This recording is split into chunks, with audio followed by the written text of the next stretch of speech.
Like his feet are fingers. Welcome back, Response On Players. It's been a long time since I've been in a podcast episode. I have been very busy doing other things, mostly within the universus community, but also some other things going on if you've seen our socials. But we're not here to talk about that necessarily.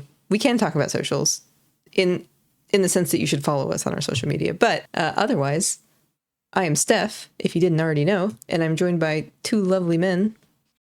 I'm lovely man number 1, Bryan. And I'm lovely man number 2. I'm James. He's the other guy. You know, less lovely now that they've said it out loud. Don't know why. Anyway, we have some really big news for you guys. The big news, if you have not seen on our socials and on Universus socials, is that we're coming back for the social media takeover for the Dallas Regional, which is this weekend. Going to be very exciting. We have some big plans for that. We had a lot of fun last time hanging out with the community and doing shorts and kind of showcasing everything that makes Universus so great, which is mostly the community and I guess the card game itself. So we're going to be doing that again in Dallas, and we are super, super excited for us. Dallas is kind of like home turf for Ryan. I'm kind of doxing you. Sorry. No, I think I've talked about being in the Austin area. I think you have. Okay, so I'm totally not doxing you, but it's also and also I just said it right now. Fair. Okay. Yeah. This is consensual doxing.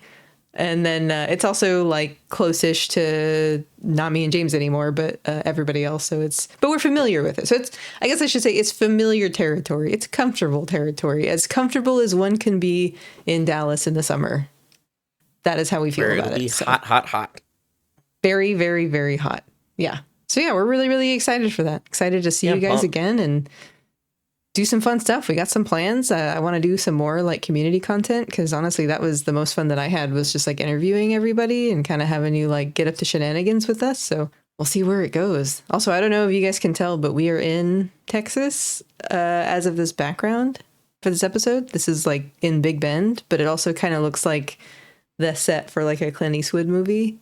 I just kind of liked it. That was the only reason I picked it. I just looked up Texas background and I was like, ooh, I just grabbed this one. Yeah, I guess we're in Big Bend for some reason. I guess so. Yeah, we're just kind of abandoned. We're on a field trip. Yeah. Well, you guys can't see it. They don't know where we are. I've just I put a bag over their heads and I just took them out to Big Bend. We're in front of this like old like mission, you know. Spanish mission. It looks like I'm about to kill them. I'm just gonna say it. Well, yeah, we have bags on our heads. Yeah. You just took two lovely men to the middle of nowhere. Oh, no. That does sound bad. Actually, I'm not here to kill you. I'm here to make you talk about universes with me. Arguably worse. Fate worse than death. Talking about card games. All right. So while James and I, and actually Andrew, so James, Andrew, and I are going to be doing the fun takeover stuff this weekend, Jake and Bryan are actually going to get to play in the event. I'm sure they're very excited about it. So Bryan, tell us what you're playing. What are your plans for the regional? Are you going to win? I would like to say yes, I'm going to win. I don't know if that's true, though. But I do 100% know I'm going to have a good time. Currently, I'm thinking of playing the new Tomoe Shigaraki, Demon's Successor, whatever his title is. Oh, from the Champion deck, right? Yeah, from the new Challenger Series deck. That character's really cool. His action is really funny and ends turns, and it is funny to do every single time. Other than that, there are a couple other characters on my radar. If I get a random last-minute bug in my britches, maybe I'll change that to something else. But currently, that's my thought. Okay. And then... So Tomoe Shigaraki, for the people who are listening, which is probably almost everybody who's watching this, he's the new guy from the challenge. Well, he's not new. He's been in the game for a long time. But 6 health, 6 hand size, not 6 health. That'd be terrible. 6 hand size, 33 health character. He says, enhance, remove up to 2 cards from your hand. You may try to play 1 card removed this way as your next card this turn. Your attack gets +1 speed. If this attack deals damage, draw 1 card for each card removed this way. Response. After you partially block an attack, your block gains Breaker 1. So he does sound quite silly, but also really fun. I was looking at him a bit too.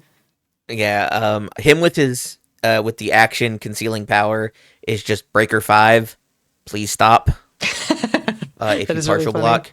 It is really good. It is very strong on just going, hey man, I don't want you to do anything else. We're done. Wrap it up. Very good effect. The some other things on my list are the new Deku 33 or whatever. The one that's actually called Deku.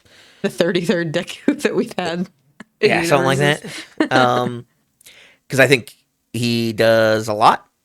I think he's Yeah, got he's really really good cool. symbols. Air and good. Well, air for sure is really good. The good symbol is coming up in the stocks pretty much every release right now. Void, I think, is pretty good.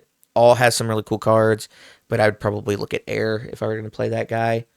Other than that, like those are the Well, two he's I've really like. good. Yeah, Not on like, his character though. yeah. It's life. Life's the other symbol. Right, life is his other one. My bad. You're right. You're right. Void's the other previous version of him. The only other one that's Correct. legal. That's Deku 32. Yeah, Deku 30 We don't talk about Deku 31. or 32. They're messed up. We got rid of them. Yeah, and say I know for sure. Jake is looking at Deku. That's who he's wanting to bring. He's pretty locked in on playing protagonists. Yeah, I was gonna That's say just- that's like his thing, right? Playing protagonists. Yeah, his thing is being boring. That's true.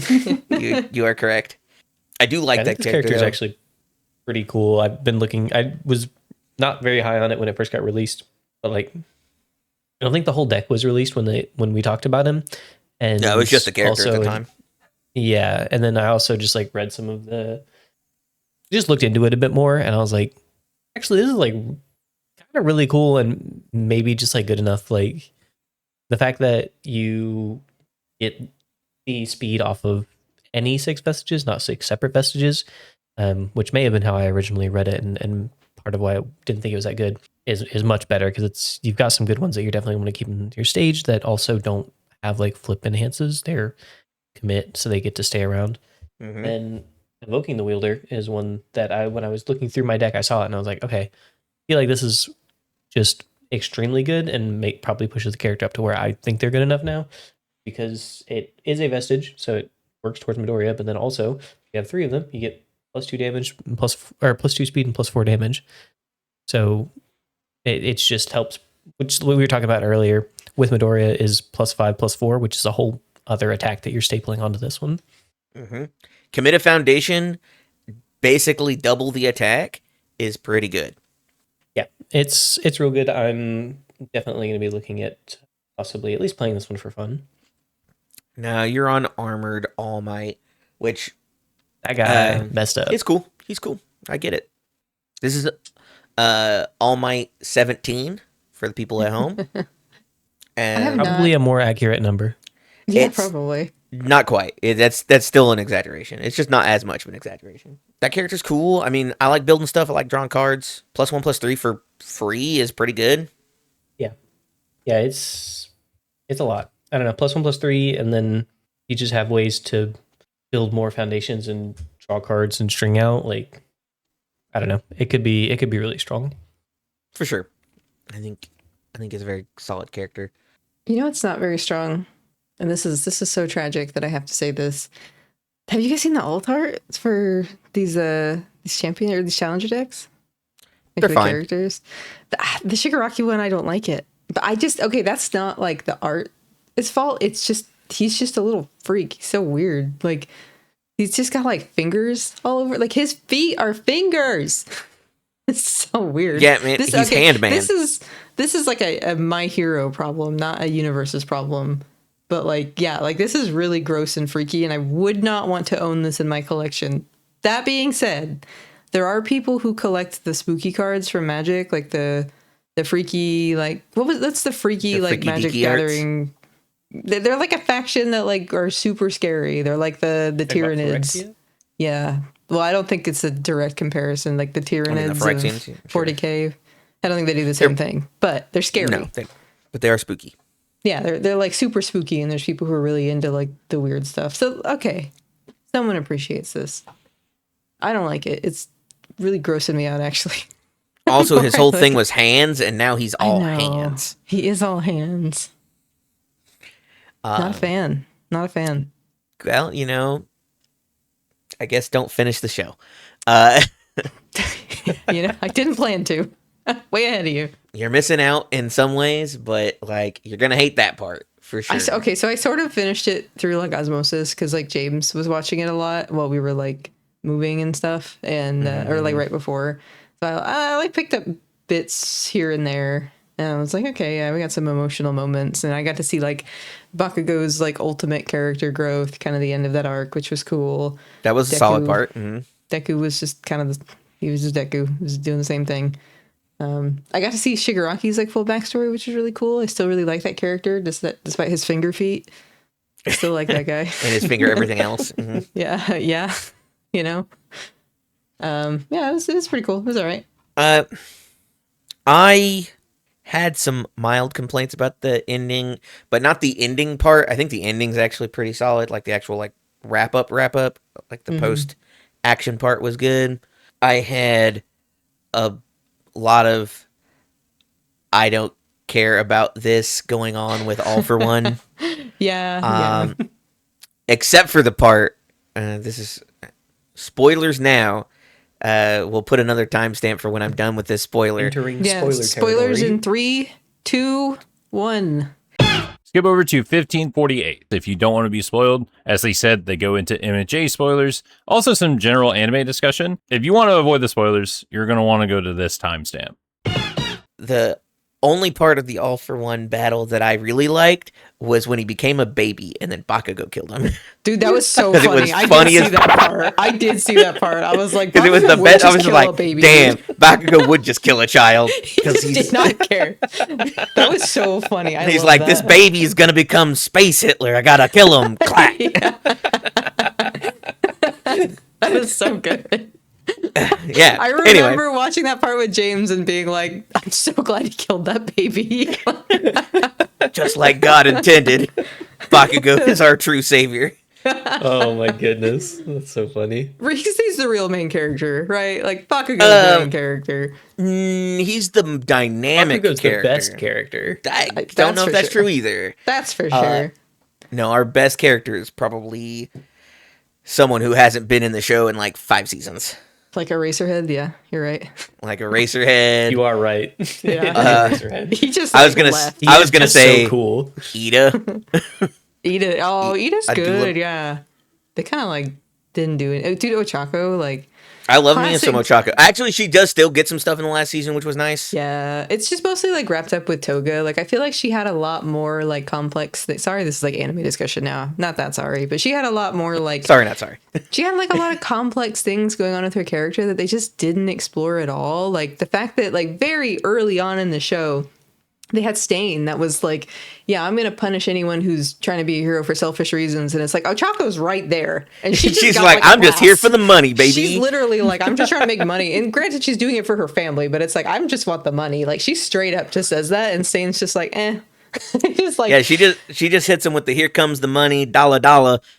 dollar," and then she just doesn't show up because she's a girl, so Because she that can't would- be yeah. in that event. that's the real problem, is that this is a shonen, and like shonen authors and like female characters, they don't mix too well. They don't so- usually get to mix. Not quite. Yeah, so like, which sucks obviously because they're like her stuff. I think there's a lot of really cool characters. We wasted the whole heteromorphs as second class citizens thing. That Yeah, we what the hell? drop in like season 7. I know, and I'm like, right? oh, that's totally a good idea. Yeah. I'm like, that's sick. Where did that come from? And they're like, oh, it's been there the whole time. Like, since when? Listen, When did we talk it about was- this? It was more important for Deku to have like Avatar state power ups or whatever. Yeah, yep. That he from the vestige, like, okay, whatever. Yeah, Dude, the show almost lost me when he just ended up having like 7 superpowers. I was like, nope, I don't care anymore, man. That's literally when I stopped watching. Was like when I think you were there because we were still doing. We anime watched night, it but together. Was like when Yeah. he got like Blackthorn Whip, I never watched it again. I was like, oh okay, We I got see where this is through going. most of And then I that stopped. season, and then you quit, and I was because Yeah. we also stopped getting together as often to watch stuff. But Yeah, that but happens, I unfortunately. I didn't care at all after. But that. you I was like, weren't okay. excited anymore. Yeah.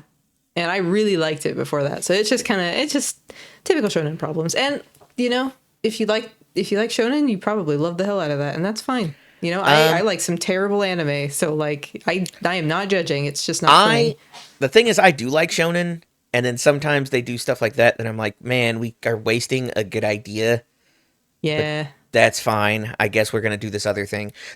The problem was at that point in the series, we had gotten so big that we were basically like, this is a cash cow. We now have to play safe, and we need to go more into the shonen territory. Like our hero can't lose. They can't be hurting themselves to win in this kind of way. Like these kinds of things, like fall to the wayside because as we got big enough to challenge something like Dragon Ball Z, it becomes this is how Dragon Ball Z has ran a franchise for 30 years. We should be looking to them. Yeah, that's the template. That thankfully that kind of template does work well for card games because we have lots of attacks, foundations, and other things. I mean, there's a reason Universus got so big when it like picked up MHA, you know, and at the right time too. That was really a big part of it. For sure. It was peak MHA time. It was all looking up, which it was up for another like 2-3 years there for me.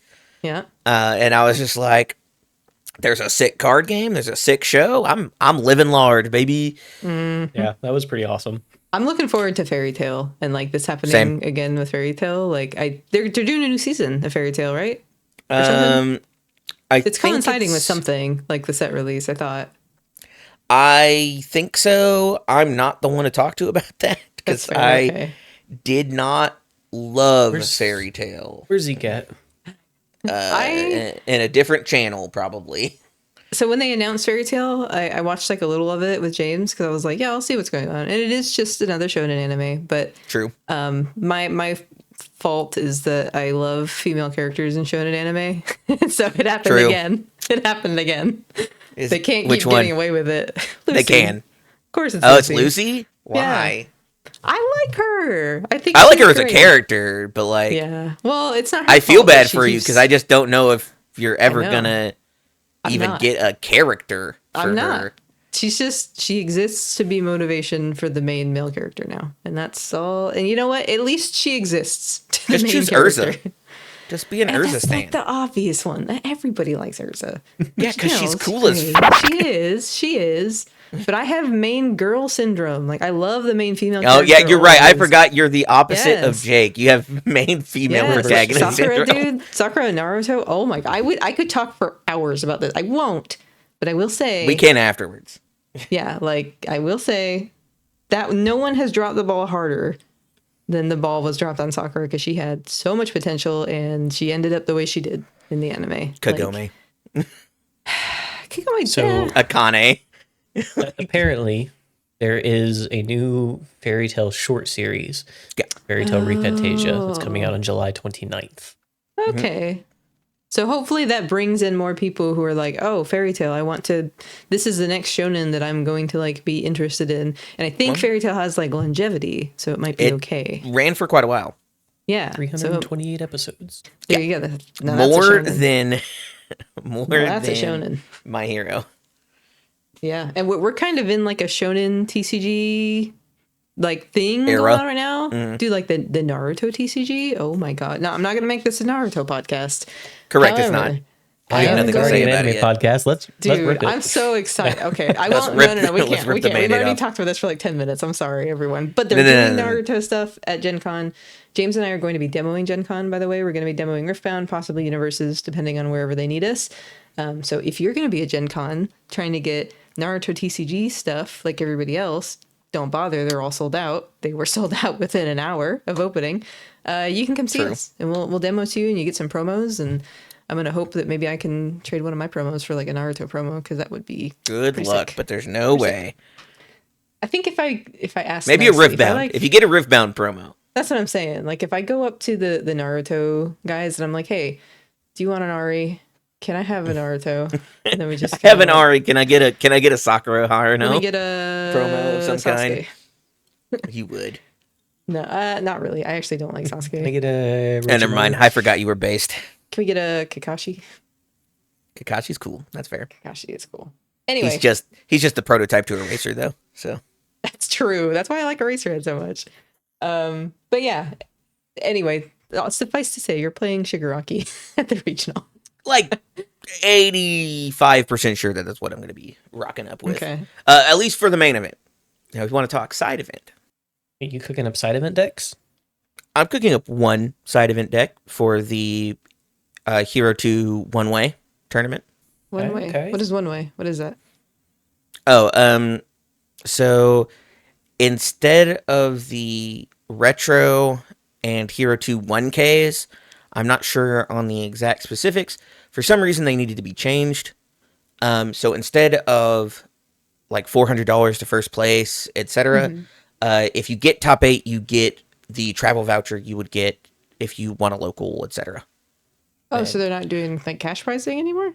It's specifically a voucher prize. Oh, interesting. I wonder why. Technically, I will say, because it's paying the same number to top 8, it is technically more money given out, but it's not money, if that makes sense. Yeah. I wonder if it was like a legal thing or something. I feel like that's I'm always sure the there was answer. something. Yeah, there was some random thing. Their taxes taxes. Like, or- whoa. Or some random like IP issue, maybe. Maybe, yeah. But the I'm cooking up Hero 2. Okay. I'm bringing back an old favorite of my own. You guys can guess. You get 3 guesses. Ochako. No. One. What? Not Ochako? Ghidorah? No. What? Oh wait, it's Hero 2, so it has to be My Hero Forward. Yeah, it's MHA forward, but it can be. I mean, favorite? Ghidorah is in that list. Who the hell do you play if it's not Ochako and Ghidorah? So there was a time. Oh, sorry, James. Yeah, you want your one guess? I'm trying to think. Yeah, I'm like reaching into the. Whoa, is it into the Hiei? banks here. Is it Hiei? Ooh, I like that as a guess. No, and I'm gonna let James get one. Okay. He gets Stole one all guess. 3 guesses. He gets one guess, and so you guys got 4, and then I'm gonna let you guys know. Yeah. So knowing my Bryan lore, he played Ochako 2 almost exclusively until. Oh, is it? I'm gonna say this, and I hope you're doing cool and not cringe. Are you playing Night Eye? Yes, and also sorry to disappoint. This is cringe as hell. No, are this you doing deck- the, are you doing This the deck infinite? is stupid. Yeah, the stupid Milling. Mill Infinite. Because, and I think this is very important, I want it to get banned. Yeah. Sure you do. Sure you do. You don't want the travel vouchers. You're just doing it for a noble reason. I Why does It needs anybody to- ever win an event yeah. and ban what they're playing? Honestly, that's like 50% of people are like, I'm playing this deck for spite. I have hate in my heart for myself right now, and that's why I have to win. No, I talked about this when Bridget had come out before they errated Bridget, where they were like, oh yeah, you just do the Ray Fillet, Fillet Fling combo, and you just mill them out on a 4 over and over again. This is basically that same idea, but you only need 1 card to do it. You just need your character and a card and just be able to check well. Like a specific card or like any card? Sir Night Eye needs the specific attack, Gravity Beam Volley, Okay. which is a 4 difficulty 1 check. 3 mid for Oh my 3. God. It has the static. You cannot play this card if there is a copy of Gravity Beam Volley in your card pool. But more importantly, it has the response card pool. After you move 1 or more cards to pay a cost, add this card to your hand.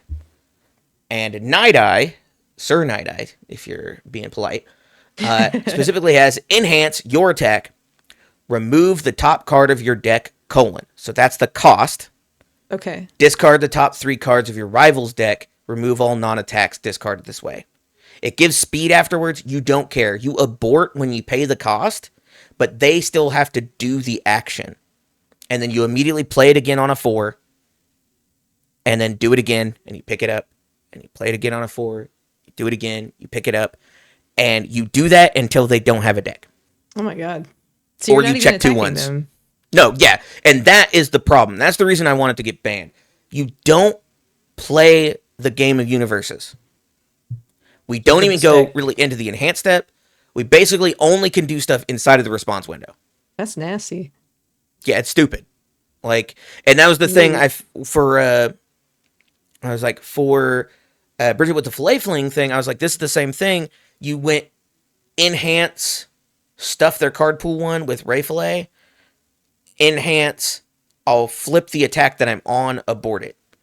I'll play the fillet fling, I'll pick up that face down in front of it, I'll enhance, stuff your card pool one, enhance, flip it, immediately end. So your opponent never got to block, you never got to do these things. That one at least let you get a single enhance out as the opponent.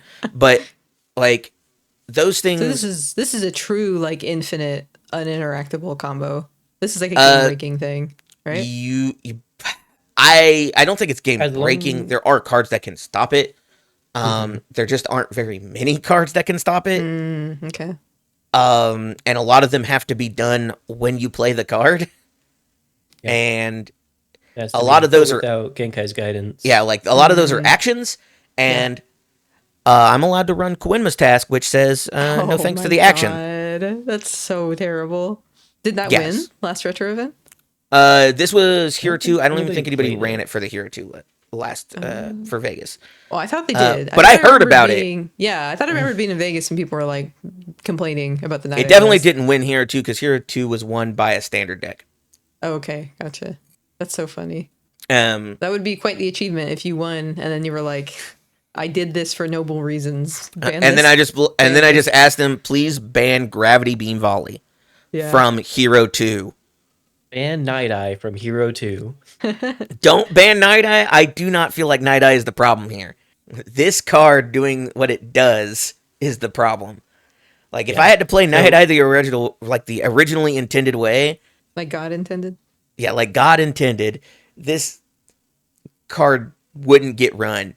I would just build my deck from last Nats or the Nats that I played him, and just be like, yeah, man, I'm gonna remove your cards and I'm gonna make you mill a bunch, but I have to play the game just like everybody else. And Nida removes non-attacks, right? So then. And then everything that's not an attack. So even if you get other caught, ones still go to the discard pile, right? Correct. But once you cycle them once, they only have attacks left. Correct. So they always check bad if you somehow get into their turn. But also once you do that, how many attacks does an attack normally run? Like 20? Correct. Yeah, they'll have their attacks, and then they'll cycle, remove 10 of their 20 attacks, draw their 4 cards for the turn, and then you hit them with Detailing the Plants or Night Eye Enhance, mill 6. Yeah. If they play an attack at you.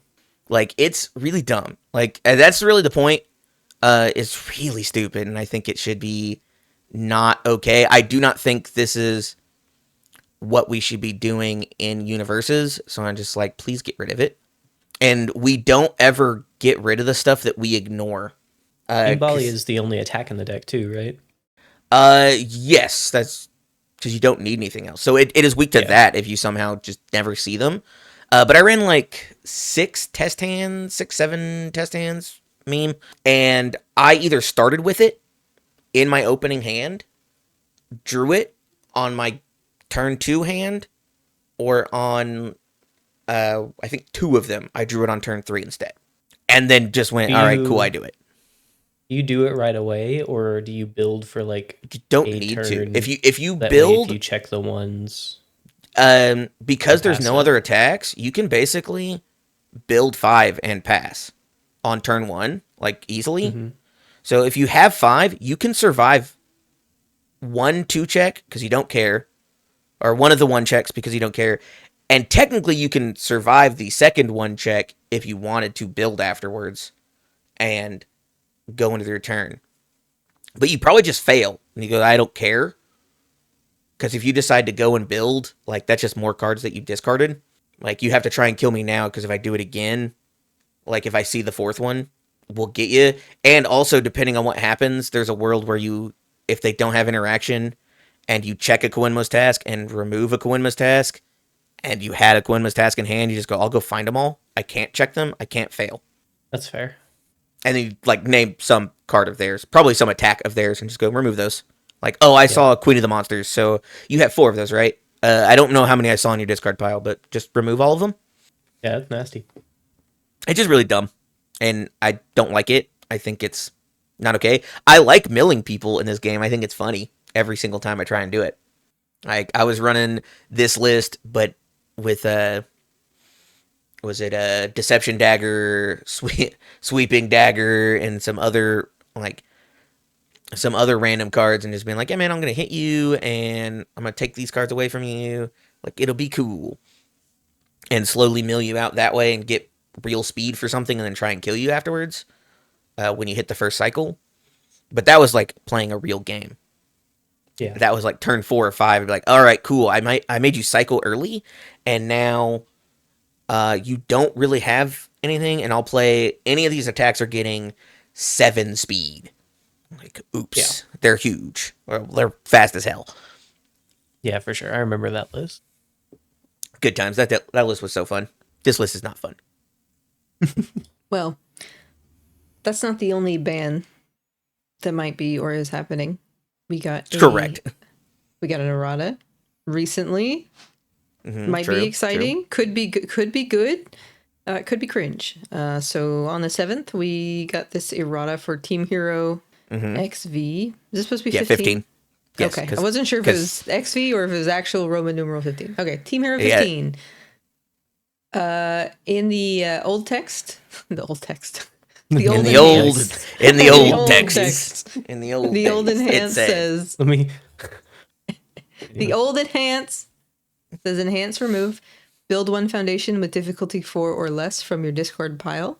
The new enhance says enhance remove. Build 1 foundation with difficulty 4 or less from your discard pile. Committed. You cannot use that foundation anymore this turn. So what decks is this just like screwing over, if any, or is this more just like everybody's running this if they can, and now it's not as good? Everybody was running it if they could. It was literally a 4 of, and I think like every single deck that could run it that made anything close to top cuts in Vegas. And now in Vegas there were 6 decks that were allowed to run it. All 4 of those, or all 6 of those decks ran it at a 4 of. Oh, wait, they have a narrative about it. Let's see what Universus says about it. Since its release, Team Hero's popularity has steadily climbed at both the LC and regional level. It came to a peak at the Las Vegas regional, where it was one of the most played cards in the entire event. That is crazy, considering you just said there's only 6 decks that can run it. Just nope. Just in top 6 of 6 of the top 8 decks were running. Oh, okay. I thought you meant like in general. I was like, what the hell kind of distribution is that? Okay. Anyway, the ability to always find the right tool for the job has outpaced the risks of seeing too many copies early by a wide margin. Combined with incredible synergy with Hunter's Ally, we have seen a card that plays well in any archetype. The current level of usage borders on creating a warping impact on the competitive meta. We want to keep the card's primary function of being a versatile tool to help build a powerful stage, but increase the risk of playing extra copies and slow the speed that the card impacts the game on both offense and defense. So what do you guys think? Yeah, I still think you see this as like a 3 of in most of those decks that wanted to run it instead of a 4 of, and you still just rock it. You might even still just see it as a 4 of. It's got a good block mod. It checks fine. You just spend it, you get your committed on defense, and then you get to ready it and go nuts. And then build another one from your hand the next turn and do it again. I don't know. I think it does markedly change its value.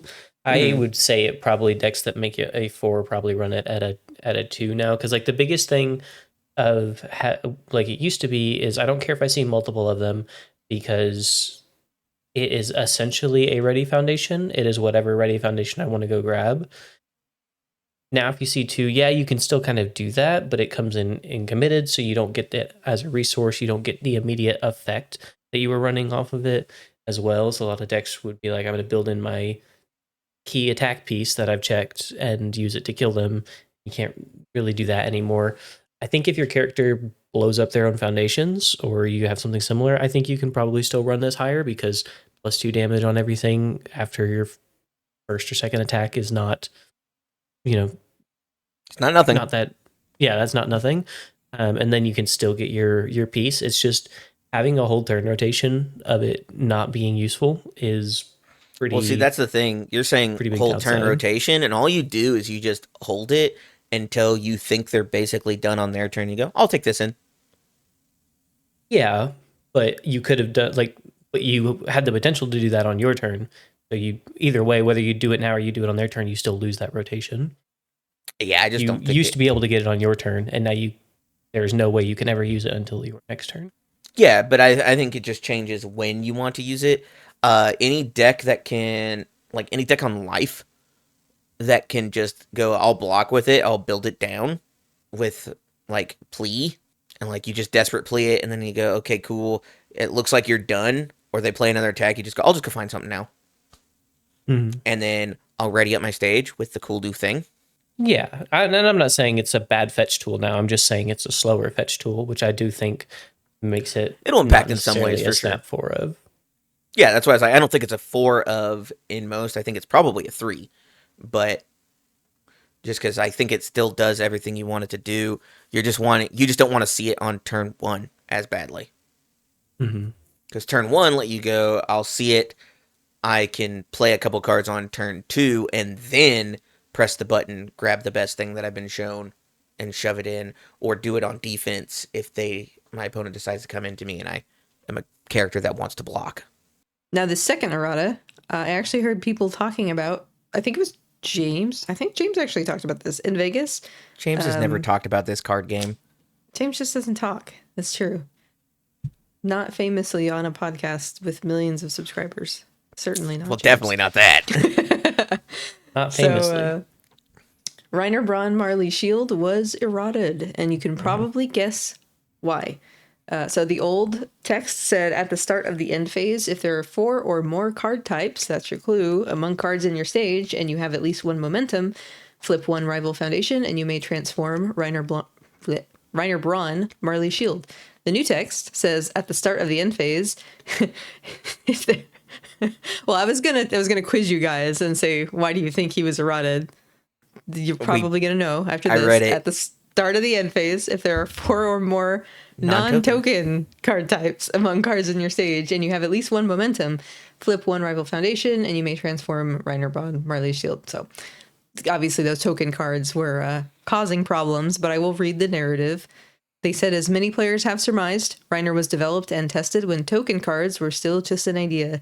While Reiner's results so far have not reached the normal threshold for B&E action, breaking and entering action, no, ban and errata action. Correct. We want to get ahead of the release of Tekken and the introduction of heat tokens.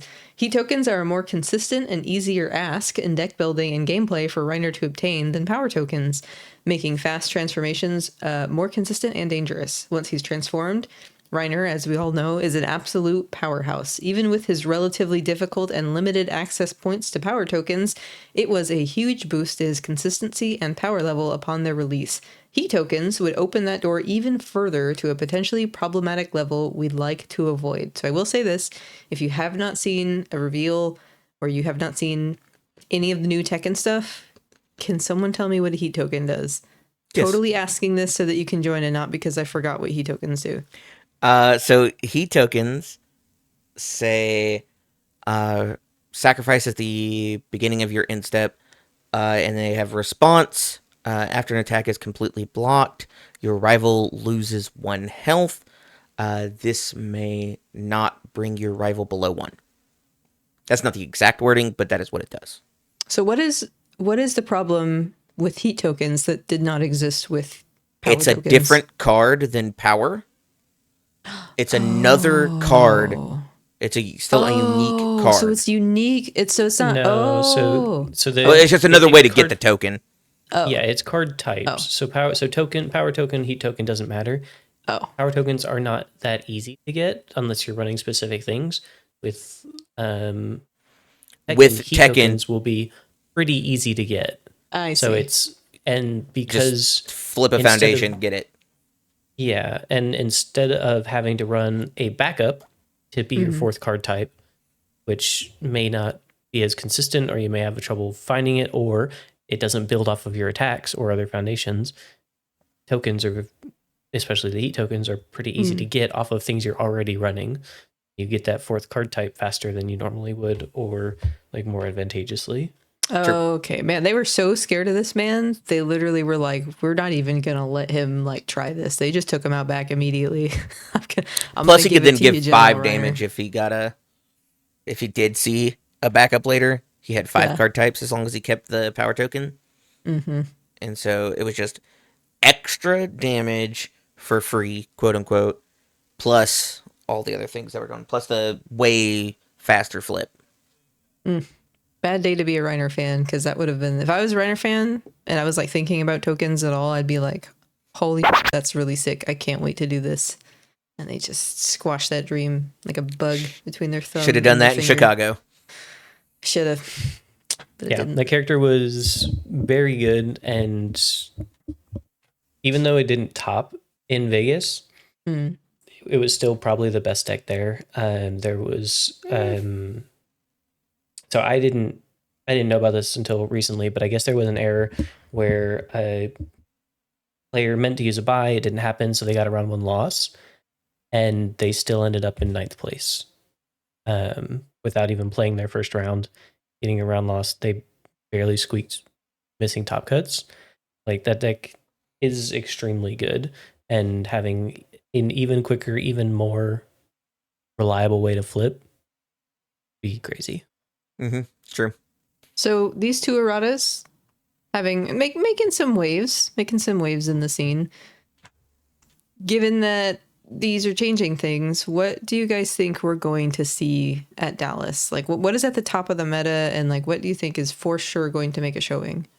I think you're still going to see a couple of the mainstays. I think Rodan shows up. I think Mothra shows up. Outside of that, I'm not sure who our most aggressive character is, because that'd be the other option, right? Who can aggro them Yeah. out fast enough? So I would say Pony. I know Pony was running Team Hero. I don't know how reliant on that quick foundation they were using it. But if it was just like an extra piece that was kind of good, or that was pretty good. I mean, obviously, but it wasn't like integral to making it work on turn 2 or turn 3. I could see Pony being very good. Yeah, I could see Pony being good. Maybe Nago. I could come back and just try and do the throw out, hit a bunch thing. But we haven't really seen him since Worlds. Mm-hmm. Maybe that was just his day in the sun at that moment. Yeah, I'm just like trying to think of who can aggro out fast enough. I still think the new Armored All Might is crazy. I think Nudeku, it definitely could be on that list. I think someone that isn't me could definitely maybe get there with Shigaraki, because I think Shigaraki's really good. I think that character's really cool. Mitchell Chimino is still very good as both a player and a card. Yeah. I could definitely see Mitchell, that doing well. I know you're high on JJ. Yeah, I am. I think that character's a lot of fun. I think it is also quite solid. I think some of the cards from the new Challenger deck definitely helps him as well. I don't know if it's quite good enough yet. I haven't had enough testing recently to see if it breaks that mold with the new cards. It definitely fixes the problems that I felt I had in Chicago, specifically Good and Evil, being able to touch the responses that turn off Protector of Life. So Jacob will be there. So if he's playing and he does well on his character, I would not be surprised. Yeah, same. Would not be surprised by that. That being said, Jacob is very good at the game, so could just be that. Hard to say. He won a character card, so he could just be playing the game more cleanly than somebody else. I don't know if it's necessarily his character, though I think his character's very good. King Ghidorah will probably, the new one, Three-Headed Monster, has been showing up at stuff. Could still show up for this one to try. I don't know if it's as necessary, because I think the game slowed down a little bit. And so having the extra card might matter more than being able to set something to 3. Yeah, I think the meta's still pretty open. I don't think it's like you have to play this or you're going to lose. Agreed. Which I have been liking that recently, is that it seems like there are more options available to like a winning play path.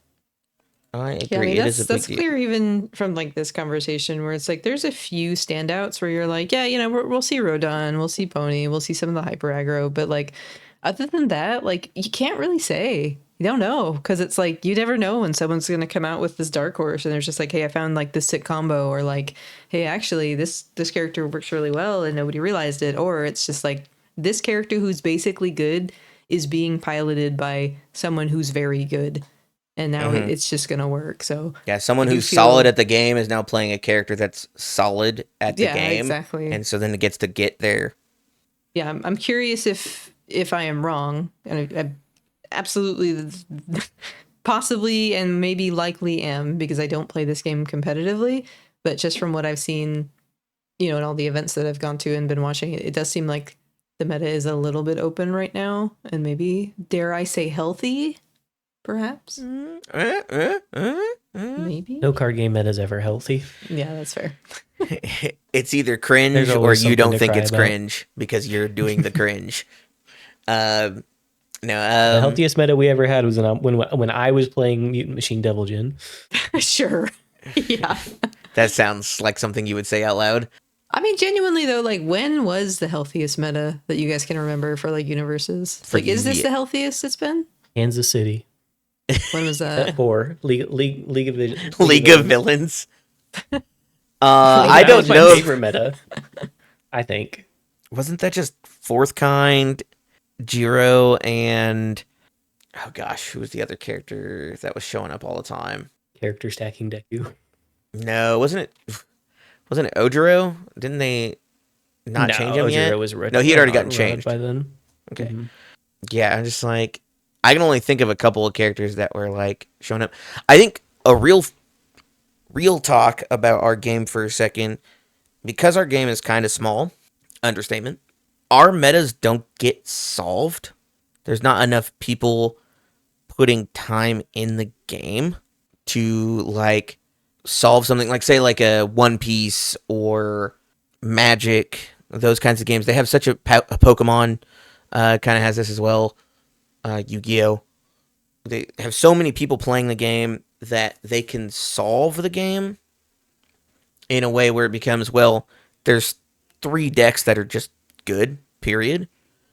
They've been tested into everything that probably could show up. We have so many things that could show up because of the way the character thing part works. We don't test into everything. You just test into what you think is good.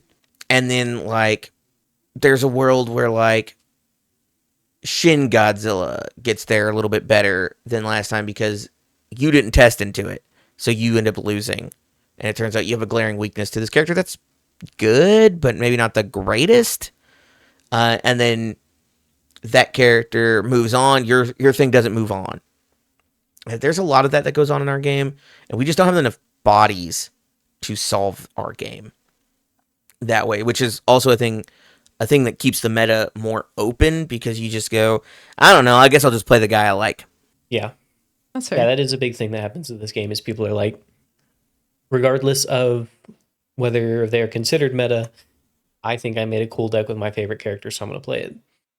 Yeah, like I could definitely see a world where someone's like, actually, Jet Jaguar is my favorite character. Now that he's here, I only play Jet Jaguar. But I'm good at card games. So eventually I'm going to have a bunch of practice into the characters that are considered conventionally good. And then how much practice did you get into Jet Jaguar? And how you should be navigating that game.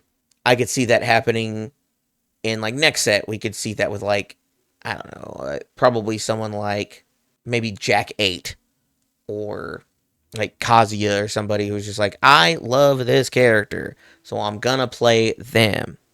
Mm-hmm. Um, You know what card game does that really, really well and really rewards that? Is Riftbound. Like, being really, really good at one deck and just like spamming it out is extremely rewarded because of the best of cards that you can get while competing. Those like metal best of cards and the like metal I mean, those sell for a lot. And like, even so, if universes started doing something similar where it's like, you're the best, I don't think that we're big enough to do that at all. The real problem is you do a best of, we'd have to like make them after the fact. Cause like, I'm just going to click on character, and then I'm going to click on standard. I'm going to search. There are 222 standard characters right now. Yeah, but you could do something like Riftbound where you only give out best ofs for the like three most common sets or two most common sets. Like there are ways to get around that. You don't have to do one for every character. It'll promote people to play the new characters. Sure. I think the other thing as well, and I think this is a big thing for that game, is the way characters get played in that game are much more homogenized.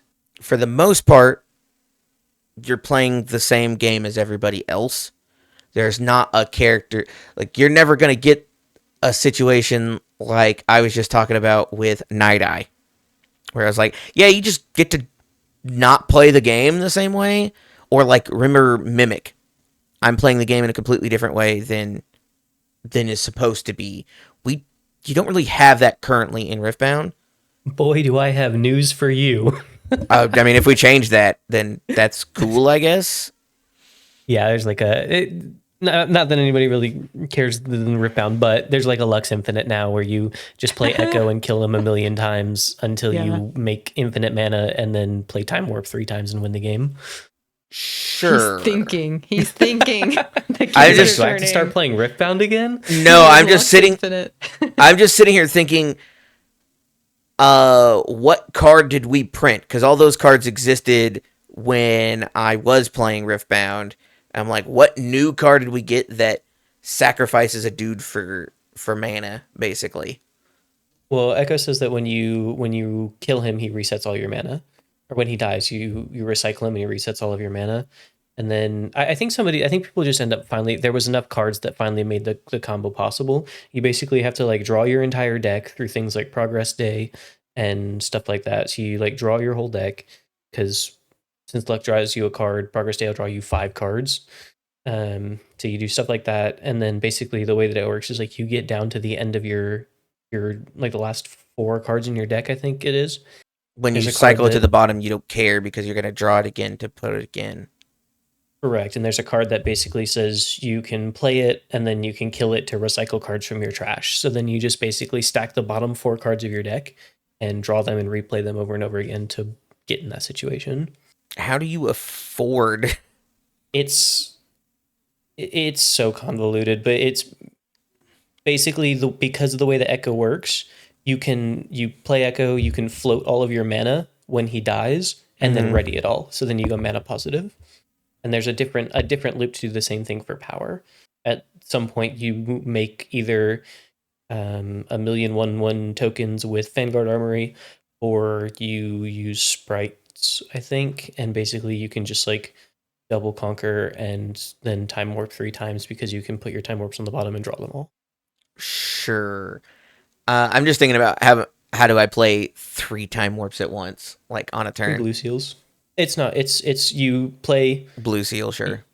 Because you make the recruits and they hold, and then use your blue seals. When you make your 2 new runes, you're back at 12 again. Does it not recycle 3?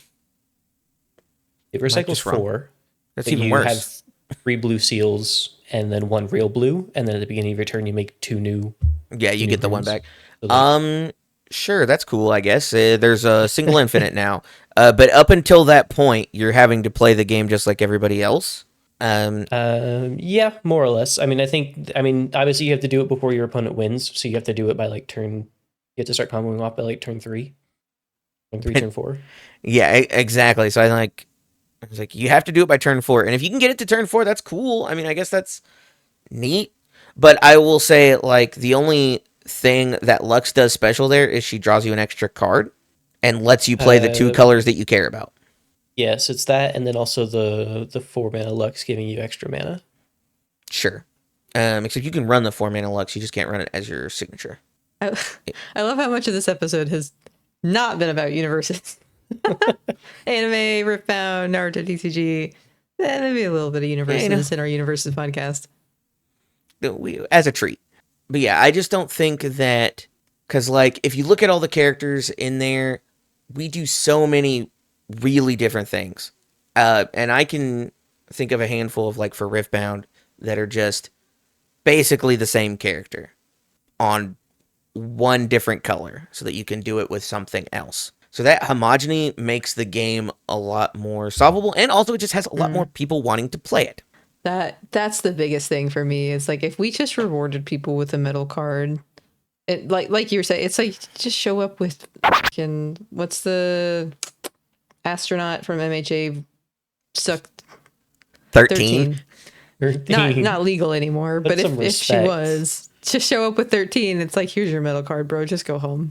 Like, so yeah, The thing that's true. That who do you give that 13 card to? Because that's one of the big reasons for Riftbound is people want that. Who wants the 13 metal Buying the card? 13. Yeah. I mean, there's probably some like random collector who's just like, I really like 13 for no reason.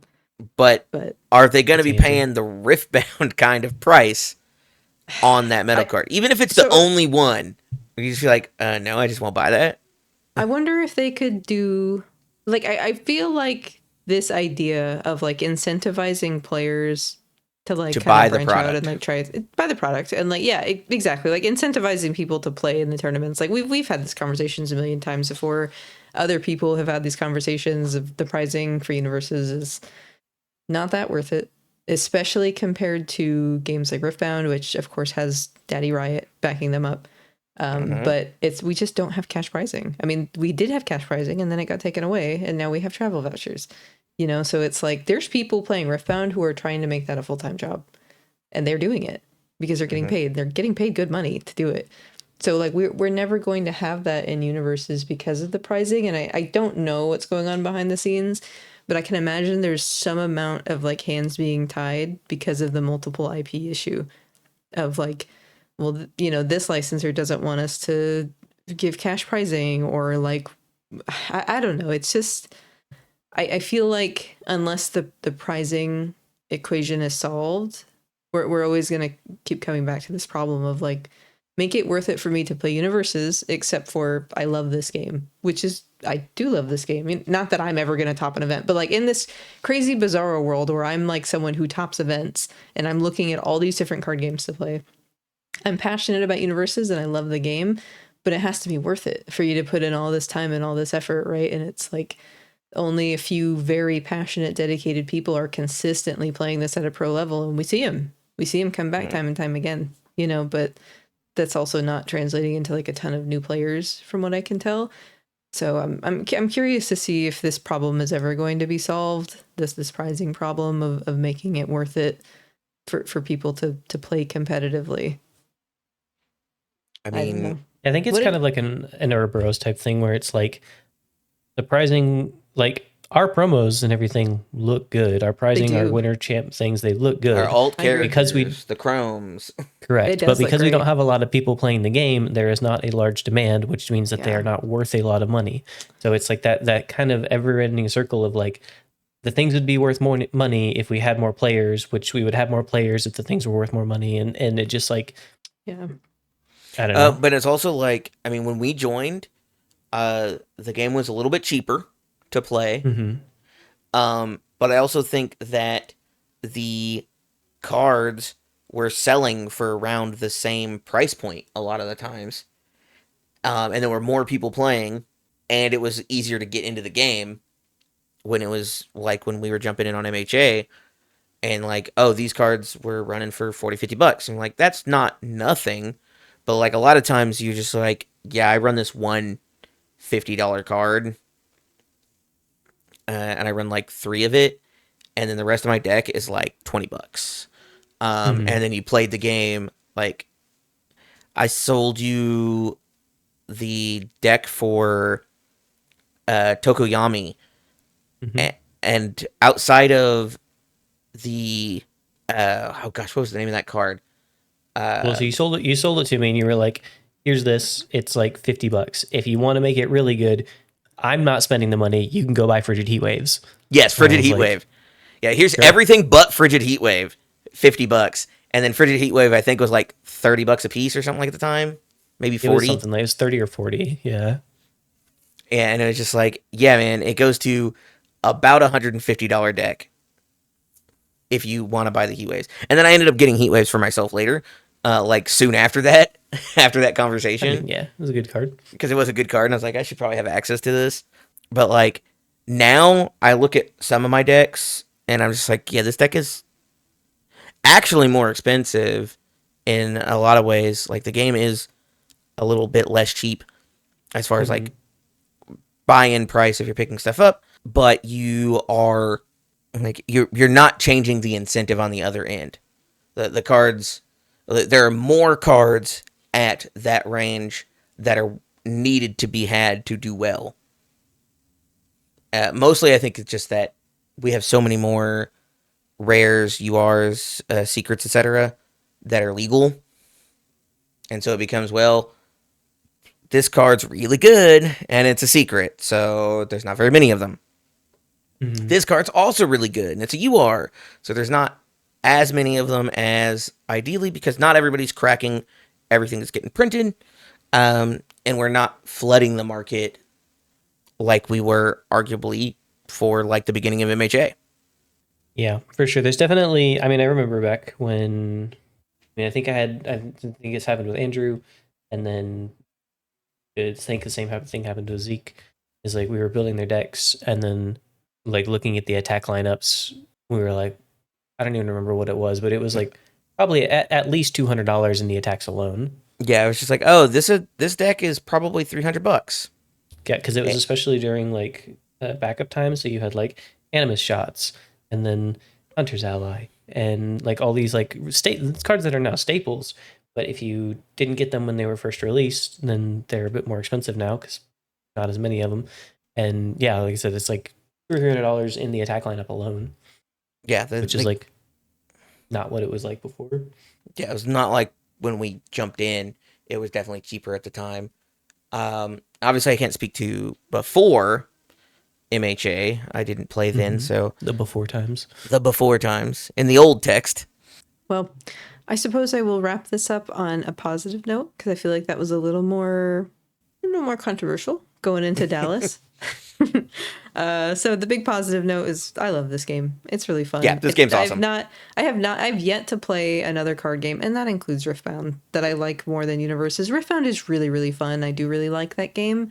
Yeah, Commander is like decently fun, but like truly Universes is just very special. It's got a lot of really cool interactions. The game itself is very, very good and very fun, and I think that's evident by like how many people play it and come back to play it and like stick around to play it, you know. So we've got a passionate community of people who love the game, and the reason for that is because the game is great. It's got talented people working on it. So I do not want to diminish that. I can talk about I wouldn't say problems. I can talk about the struggles with the game and the things that I wish we could change if it's even possible.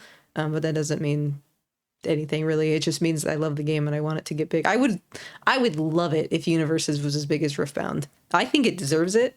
Personally, I think Riftbound's only as big as it is because yes, the game is fun, but like let's be real, it had an IP behind it that is already like universally known and beloved, and it has a lot of money behind it. That like that first Houston regional was so much money on the line, and as soon as all these pros, like people playing when I went to the Houston regional, the people playing Riftbound, like half of them didn't even know what league, like they knew what league was, but they'd never played it. The people that I talked to, like they were like, yeah, I came from Lorcana, or I came from Magic, I came from One Piece, because there's a lot more money in this. So it's like, and you know, there's nothing wrong with that. I'm not saying there's anything wrong with it, but I am saying that again, the popularity of Riftbound is the established IP and the money behind it. And Universes is like, it's almost like an indie card game, not quite because it's been around for a long time, but we get the IP part. We just don't have the money behind it. Right. Yeah. And we don't get to keep the IPs forever is the other hard part. So there's a lot of uphill struggles that I think the UVS team is like dealing with, that are, I mean, we'll never know about.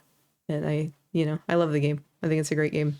Yeah, I do love this game. I've said many times that it's the game would have to card game. actively attack me in some way to make me stop playing it. So Actively attack you. yeah, like I think the analogy I said before was like it would have to kill my dog. Oh my god. Like maliciously be like, I'm here just to kill your dog. And I was like, and I don't even have a Yeah. dog. So like, Well, you're here forever, I guess. The game bought you a dog, and then yeah, they bought me a dog, gave it to me. Oh. John wicked the dog. They and John I'm like, wicked you. Yeah, they gave you just enough time No. to get attached to it. yeah, and then I'd be like, I don't know, man. They seem kind of mean. Yeah. And then I still might still play. But all right, that's enough glazing. I wanted to end it on something positive. We're really looking forward to going down to Dallas. Jake and Bryan are going to be playing, competing in the event. Me, James, and Andrew are going to be hustling on social media and shorts and taking pictures and all that fun stuff. So we're excited to see all of you there for sure. And this episode has gone long. So in the interest of this episode not getting too long, or in the interest of me not getting lost talking about Naruto or Inuyasha or other shonen anime, as soon as I mentioned that, I wanted to talk about it. So that's how I know I have to end it. I am going to say, please, like, comment, and subscribe if you liked the video, especially subscribe if you want to see our cool social media stuff this weekend for Dallas and all of our other fun, silly shorts that we tend to do. You might not think it helps, but likes and comments, they really do help, and we like talking to you guys. So if you comment, we try to respond to all of them. I think we do pretty much respond to all of them. Sometimes people comment and I'm like, I don't know what this means because I don't know the True. card game that well, despite playing it for 4 years. So I'm just like, I'm gonna let someone else handle this. And I Happens to the take all best the of us. softball comments. Yeah. So yeah, it really does help, and appreciate you guys hanging out. And I have been Steph, and it has been really good to come back and be in an episode because it's been a little bit, and I had a lot of yapping to get off my chest. I don't know if you can tell. I've been Brian. I think I hear some kind of musical sting. And I'm James. I'm just the other guy.